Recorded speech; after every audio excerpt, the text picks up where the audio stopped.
Alright, I thought it wouldn't hurt to make just kind of a complimentary video with actual drawings to go over like the hour and a half that I was talking about this stuff. So just kind of to assist with a visual here. So don't mind these drawings, hopefully you can see what we're looking at. Here's the bowl. So this would be the head on the engine. A lot of times you get used to looking at these upside down, so sometimes you forget that this is actually the roof, and so on. So your valve face is here, you get the idea. So this is for, again, the intake. I'll do a separate exhaust one maybe, but for now I just wanted to reiterate things that I was talking about. So, and again, this is techniques for a stock size valve, so don't mind this. I guess I started to try and make it 3D, which was kind of stupid, so it's a little confusing now. So just ignore that line. It'll make more sense on the other drawing. So what I was talking about last night was actual dimensions for where to carve your short side radius, right? Which is basically this section here, like just the turn of it. And, you know, this drawing isn't exactly to proportion and scale. So from stock at about the apex, or at least the tightest pinch you can get to, which again, just ignore this isn't to scale. Like that measurement is basically with the roof is going to be like right against the valve guide boss with your T-scope. So basically where those arrows are. And it still pinches a little more here, but basically this is kind of the measurement is 1225, alright? So the focus is on the short side radius, but also the floor, like I showed yesterday, like not the whole thing, but basically just bringing down this whole wedge while maintaining shape. So keeping your bowl and your intake still that the tunnel is smaller. Like I said, velocity working like with a venturi effect, which is basically from your throttle body to the actual valve face. But so you don't want to necessarily really change the shape of the tunnel. You're basically just changing this wedge, and again, a lot of the air is basically clinging to this. Now there's different principles for the shaping of it, but again, this being for someone who just wants to get this done and a beginner, this is a good, just if you just cut the original shape, don't get into changing that if you can, and just massage it to what I'm going to show you now. So again, on a GT40, the pinch is 1340. I would say as a margin of safety, I've looked at cross sections of both E7s and GT40s, and the water jacket seems to have a similar amount of metal, which to put a figure on, I want to say is, what is it, like maybe 3/8 or so of an inch, at least at the short side. Like it starts to get thicker at the floor, but this is where you could run into trouble, is right at that pinch. So if you want to be safe, I would say 325. I showed one accident I kind of had, is why you got to be careful, because those 1/4 inch, like if you get stuck and don't realize your burr's not moving, or you get distracted, you'll make a nice indent. And I think I actually hit like a 135. So I'm still going to come across, you know, sweep across that short side from the port, like with the burr like that, but that little indentation I'll just try to blend around it, and hopefully if I do it right there'll still be a slight indentation, because I don't want to risk opening the whole thing to 350, which that may be a safe margin, because if the water jackets are still the same distance or amount of material on a GT40, people still port a GT40, so they may very well bring the distance to like 1/8 of an inch. But that's all you're doing, is you're opening this curve up here while taking measurements at your pinch. Like, you can still get them above the guide boss there, but that section there, I would say from like here to there is what you're focusing on, and taking those measurements very carefully as you go. So here I have a drawing basically saying you're carving about 100 thousandths out, right? This, again, it's not to scale, but just from looking at thicknesses. I may try to get that spec and I'll come back with something, but scale-wise, that's, I don't know, almost 50% of the material. So you're still, that's probably still going to be like over 100 thousandths left or more iron, and I think that's definitely safe. And I even talked about what's interesting is a higher performance engine if it's overheating. I feel like this is advantageous to cool the metal faster, but maybe I don't want to speak too much on that if I don't know enough about the dynamics there, but just from a fundamental perspective of physics is the thing with thicker metal is it would take longer to heat up, but also take longer to cool down. So I mentioned a high volume water pump, and as long as that fluid maybe was going quicker, like that may be a way to keep it cooler, or on the reverse, having that thinner may heat up your coolant more. I'm not too worried about it. I have like an aluminum 3-row. I'm just running a standard water pump, but it is something to think about what happens inherently. So that's basically all you're doing for the short side. Just keep it simple, follow that shape, and follow those measurements. And shaping has been proven, or excuse me, opening that about 100 thousandths on the floor and short side, you'll definitely break 200 CFM probably.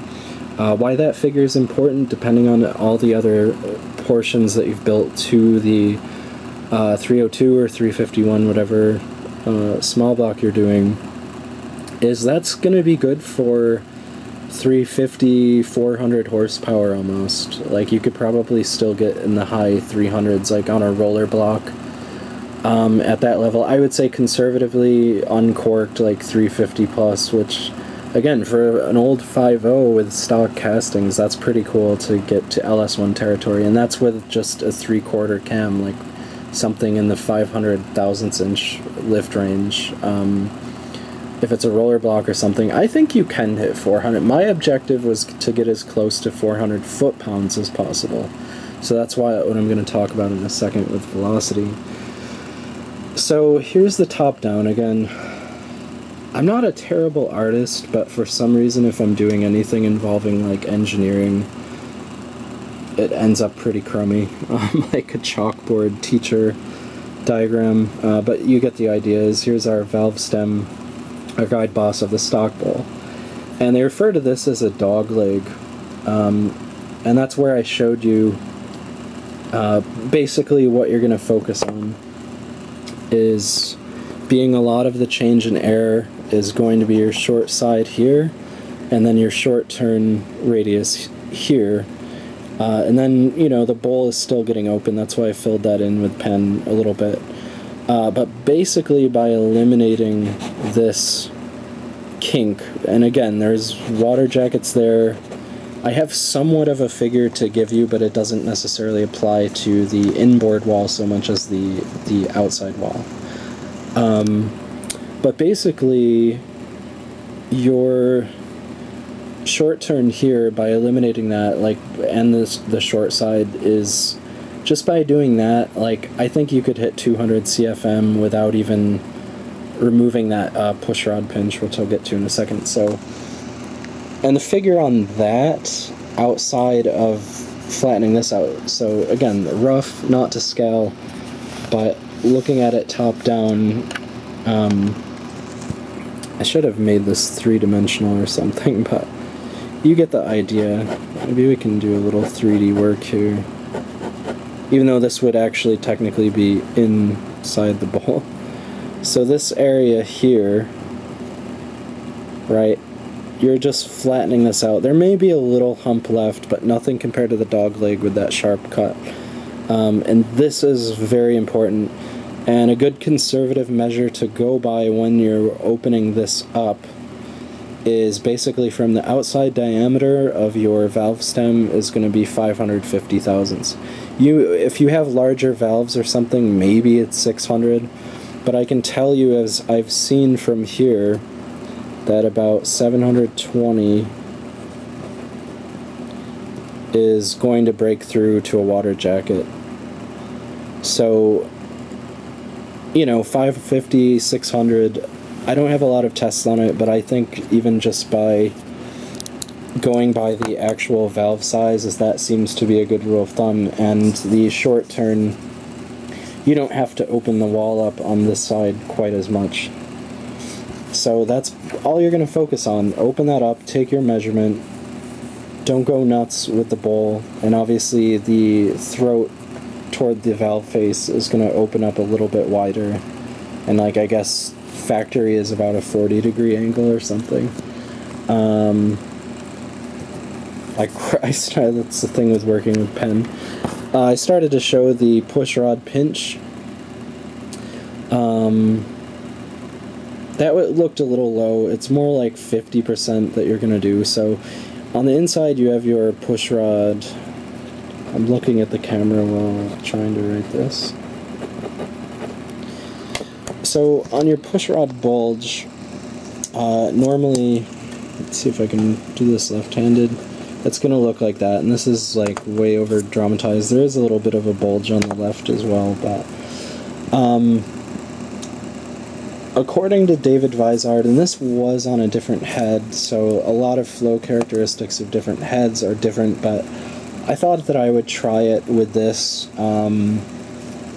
just given that universally the roof and short turn seems to be the most important part. Like if you look at a GT40, it's definitely biased toward the inside wall and the inside short turn, so it depends on the angle of where the air and fuel are coming in, but basically, like I showed you, you're basically just taking the bulge out biased toward the roof, and my thinking is that makes a straight shot, that's what this line is, right to our short turn. On the roof and so on. And again, like the floor is still getting opened a little bit and toward the short side, but according to Vizard, taking too much out, and again, this depends on the head. This may very well not be true for like a GT40 or a large valve E7. It may be better overall for horsepower to take the whole thing out. My thinking is velocity and torque. So especially with being a 1.7 valve, is velocity is important, so maybe less is more in this situation. You could take the whole thing out if you want to try that. If you have a flow bench, well, if you have a flow bench, you probably don't need this video, but that's my kind of thinking with this. Is it's probably smarter to be a little more conservative, and then you're basically not taking anything out of the port at all. Like I took out those little iron stampings, which is probably good for absolutely nothing, but they're gonna go away. Like if you end up sand rolling at all, which is kind of debatable depending on the finish it's gonna give you anyway. Like it's not gonna destroy your turbulence and velocity, but a lot of people end up doing it because they want to clean carbon out, and using a sandpaper compared to carbide burrs is going to take that much less material out and just kind of clean everything, because keep in mind this is also your fuel, so having gunk in there, it's a good idea to clean the whole tunnel. I don't know why what this line is here. Oh, I think that's supposed to be the roof and then the wall. Like, I started to do like 3D and I'm just not there today, so again, so your short side, we're going from a 1.2 to a 1.3. Definitely keep it under 3.40. Like, don't bother risking it to go over GT40, because I don't know how you would even be able to weld a short side radius, honestly. Like, I don't think it's possible. You'd have to, like, cut the head apart. It's just so... And again, 100 thousandths, look at 100 thousandths on your caliper. It's like that. Like, that's across the whole floor. That's a decent amount of air that you're opening up. It's basically the same amount that you're taking out of the short turn on a stock valve. So 100 thousandths, again, taking out the dog leg. Try to keep that wall distance like under 600 thousandths. And if you are concerned more with torque, low and mid-range power, which is honestly that much more important for the street, is maybe try this. And again, if you're flowing things, I have an anemometer and a pitot tube. Like, I may look, I already took all the bulges out of every port, so I guess I can't totally test that. Maybe the original heads I haven't, but I may be able to at least look at my air speeds, so I can look at different areas for certain consistency. It's not a bad little toy to have, to at least, it's kind of interesting. But yeah, if you're more concerned with real-world torque, you want velocity, and that may not be a terrible idea. It may not be true for the E7, as I can't even remember the heads that I learned about doing it that way with.